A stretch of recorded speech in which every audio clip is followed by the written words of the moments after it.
सामाजिक कार्यकर्त्या अंजली दमानिया यांनी एक्सवर एक पोस्ट लिहिली आहे। या पोस्टमध्ये अंजली दमानिया म्हणतात, भुजबळ भाजपाच्या वाटेवर। एकेकाळी भुजबळांच्या भ्रष्टाचाराविरुद्ध जनहित याचिका करणारा भाजपा त्यांना मोठा ओबीसी नेता बनवणार। अशा भ्रष्ट माणसांना मोठे करणार राजकारणासाठी कुठे फेडाल हे पाप, अशी पोस्ट त्यांनी लिहिली आहे। त्यामुळे छगन भुजबळ हे भाजपाच्या वाटेवर आहेत का, अशी जोरदार चर्चा सोशल मीडियावर सुरू आहे।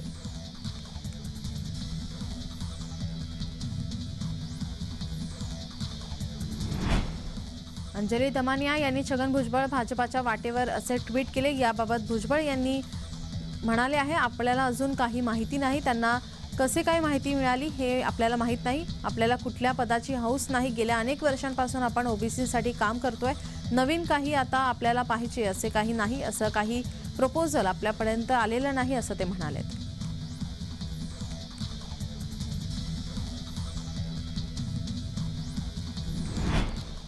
छगन भुजबळ यांच्याबाबत वादग्रस्त वक्तव्य आमदार संजय गायकवाड यांनी केलं। असे असताना आता गायकवाड यांनी भुजबळ यांना अश्लील भाषेत शिवीगाळ केल्याची कथित ऑडिओ क्लिप सोशल मीडियावर व्हायरल होते। यामुळे नवा वाद निर्माण होण्याची शक्यता आहे।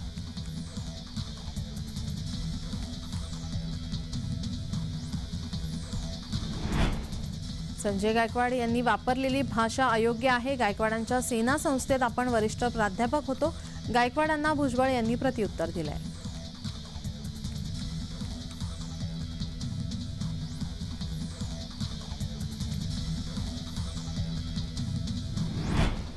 धन्यवाद मोदीजी नंतर आता भाजपाचं धन्यवाद देवेंद्रजी अभियान राबवण्यात येते।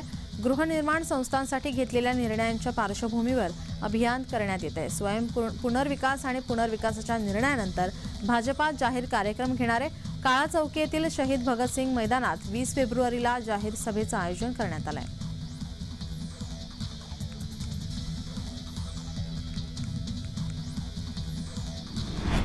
देवेंद्र फडणवीस यांनी भाजपा राष्ट्रीय अध्यक्ष जे.पी. नड्डा यांची भेट घेतली। निवडणुकीच्या अनुषंगाने भाजपाची खलबत सुरू असल्याचं बोललं जात आहे। दिल्लीत निवडणुकीबाबत फडणवीसांची पक्षाध्यक्ष जे.पी. नड्डा यांच्यासोबत दीर्घ चर्चा झाली।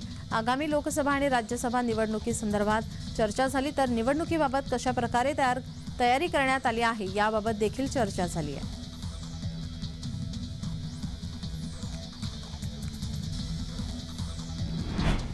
आशिष शेलार यांनी उद्धव ठाकरे यांच्या रायगड दौऱ्यावर टोला लगावला आहे। दौरा करून काय मिळाला, रायगडकरांचा कौल, जनतेला मोदींची हमी हवी आहे, असं वक्तव्य त्यांनी केलं आहे।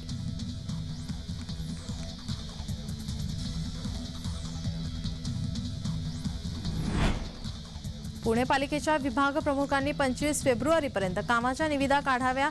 महापालिका आयुक्त विक्रम कुमार यांच्या सूचना, आचारसंहितेमध्ये काम अडकू नये म्हणून निविदा काढण्याच्या सूचना देण्यात आल्या आहेत।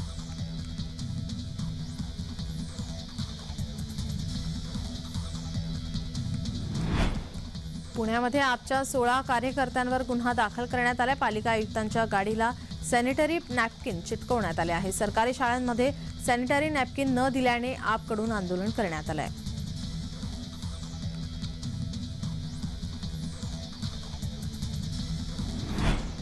पुण्यातील लोकसभा निवडणुकीसाठी इच्छुकांची नावं राज ठाकरेंकडे आता पाठवण्यात आली आहे। मनसे लोकसभा प्रभारींनी राज ठाकरेंना नावांचा अहवाल दिला आहे। पुण्यातून 5 जण लोकसभा निवडणूक लढवण्यासाठी इच्छुक आहेत।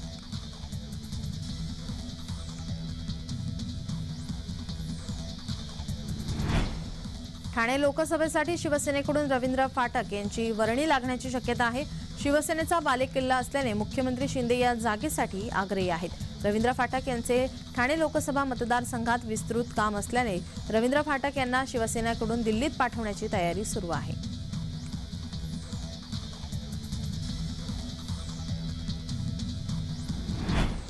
उद्धव ठाकरे येत्या 4 आणि 5 फेब्रुवारीला कोकणच्या दौऱ्यावर येत आहेत। यावेळी ते संवाद यात्रा काढून कार्यकर्त्यांशी संवाद साधणार आहेत। तळ कोकणातील सिंधुदुर्ग, रत्नागिरी येथे त्यांचा दौरा असेल। लोकसभा निवडणुकीच्या पार्श्वभूमीवर या दौऱ्याला अधिकचे महत्त्व आहे। रविवारी 4 फेब्रुवारी रोजी गोवा येथून सिंधुदुर्गमध्ये ते दाखल होतील।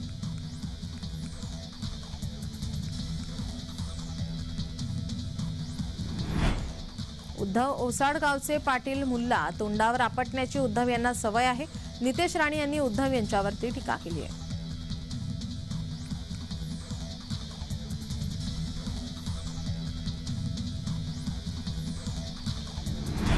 नवी मुंबई मनपाच्या वाशी येथील प्रथम संदर्भ रुग्णालयात अपुऱ्या आरोग्य सेवेविरोधात नवी मुंबई युवक काँग्रेस आक्रमक झाली. सर्व प्रकारच्या रक्त तपासण्या, हृदय विकारासंबंधीची शस्त्रक्रिया, मेंदूच्या विकारासंबंधीचे उपचार मनपा रुग्णालयात होत नाहीत. यासाठी नवी मुंबईकरांना खासगी रुग्णालयाची वाट धरावी लागते. या विरोधात नवी मुंबई युवक काँग्रेसतर्फे स्वाक्षरी मोहीम घेत जनतेचा आवाज प्रशासनापर्यंत पोहोचवण्याचा प्रयत्न केला गेला आहे.